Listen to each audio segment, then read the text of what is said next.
ابراہیم علیہ السلام کی یہ قربانی کا واقعہ اپنے اندر بڑے سارے اسباق رکھتا ہے۔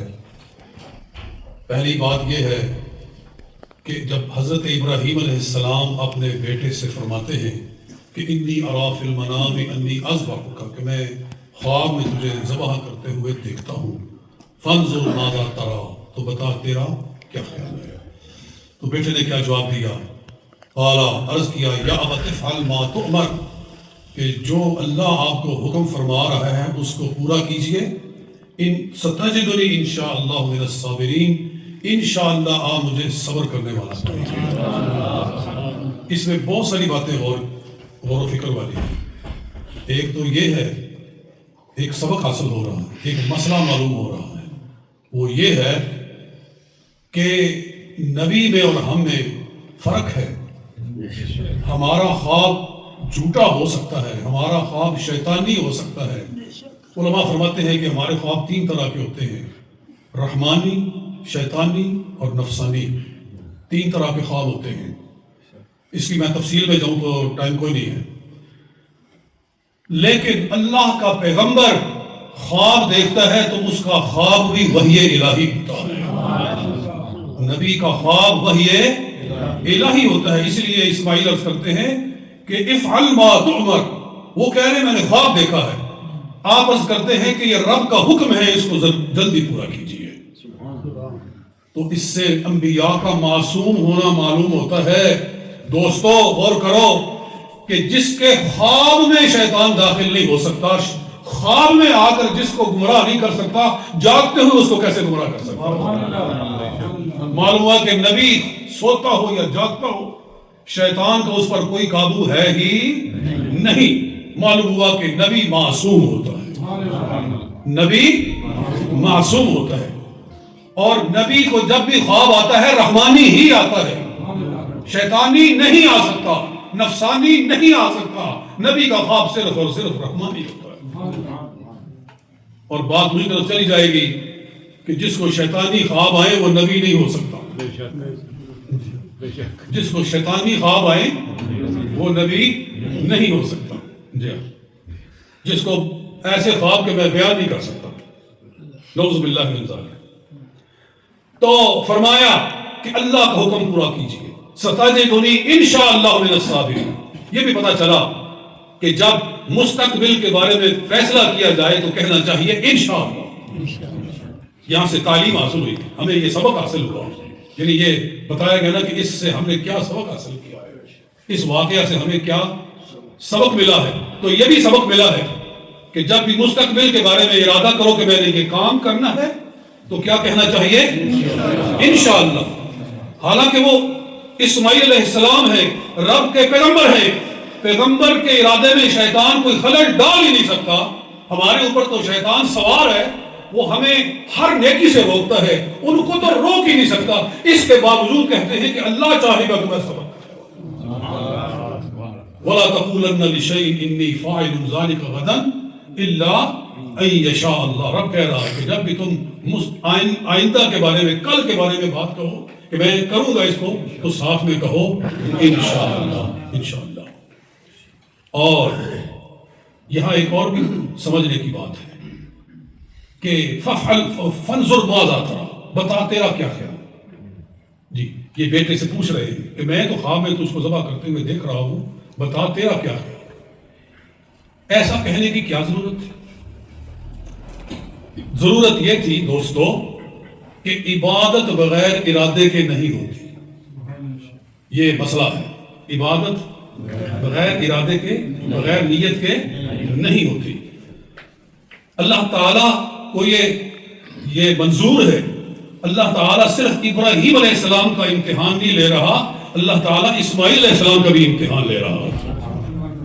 باپ کا امتحان لے رہا ہے کہ وہ بیٹے کو قربان کرنے کے لیے تیار ہے کہ نہیں۔ اللہ کو تو پتہ ہی ہے، وہ تو خلیل کی محبت اور قربانی سے واقف ہے۔ یہ امتحان اصل میں لوگوں کو بتانے کے لیے ہے کہ دیکھو میرا خلیل میرے لیے کتنا وفادار ہے۔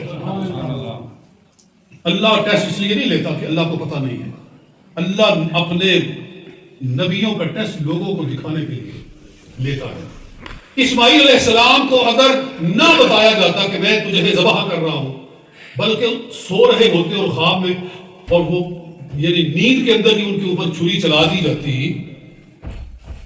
کہ حکم ہی پورا کرنا ہے نا، بچے کو ذبح ہی کرنا ہے، تو چھری رکھ دیتے، تو اسماعیل علیہ السلام کی عبادت نہ ہوتی، کیونکہ ان کی نیت شامل نہ ہوتی۔ ان کی نیت کو شامل کرنے کے لیے ان سے پوچھا گیا کہ بتا اب تو کیا کرنا چاہتا ہے، تو اللہ تعالیٰ نے ان کو بھی یہ جذبہ عطا فرمایا ہوا تھا، اور انہوں نے اپنا جذبہ پیش کر کے دکھا دیا، اس لیے کہ تاکہ جو اعزاز باپ کو دیا جائے وہ بیٹے کو بھی عطا فرمائے۔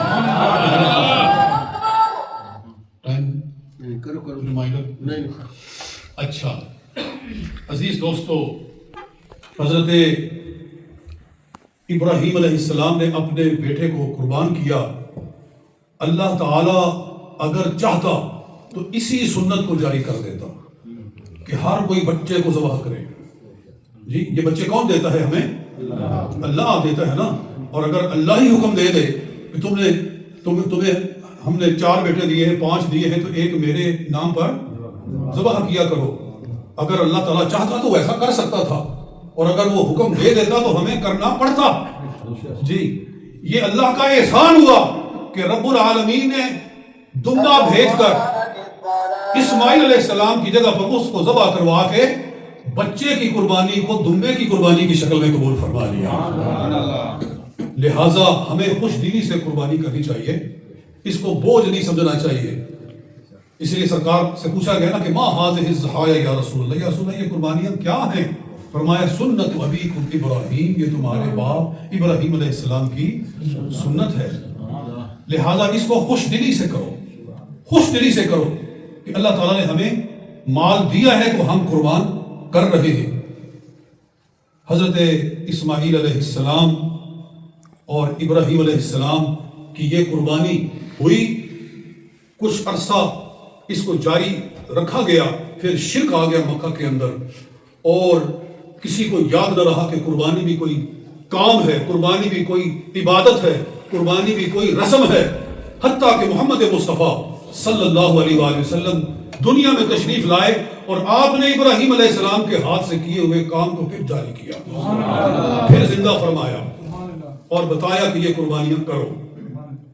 اور قربانی اتنا ثواب ہے کہ فرمایا روز قیامت پورے کا پورا جانور اپنے سینگوں کے ساتھ، اپنے کھروں کے ساتھ، اپنے خون کے ساتھ، اور اپنے پٹھوں کے ساتھ، اور اپنے گوشت کے ساتھ، اور اپنے بالوں کے ساتھ اٹھایا جائے گا اور نیکی والے پلے میں لا کر رکھ دیا جائے گا۔ گویا کہ اس کا ہر بال ہماری بخشش کا سبب بنے گا، اس کا ہر عضو ہماری بخشش کا سبب بنے گا۔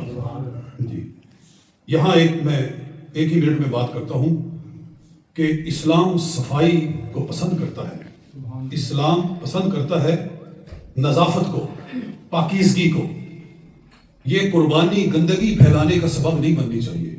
یہاں تو ایسی بات نہیں ہے، ایسا ماحول نہیں ہے، لیکن ہمارے جو اسلامی ممالک ہیں، جیسے ہم پاکستان سے آئے ہیں یا انڈیا سے آئے ہیں یا جہاں سے بھی آئے ہیں، قربانی کے موقع پر گندگی پھیلائی جاتی ہے، یعنی جہاں جانور ذبح ہوا ہے وہاں اس کی جو اوجری نکلتی ہے وہ بازاروں میں پھینک دی جاتی ہے، گندگی کو بازاروں میں پھینک دیا جاتا ہے، اور پھر اس کی صفائی کے لیے گورنمنٹ کو بہت ساری محنت کرنا پڑتی ہے۔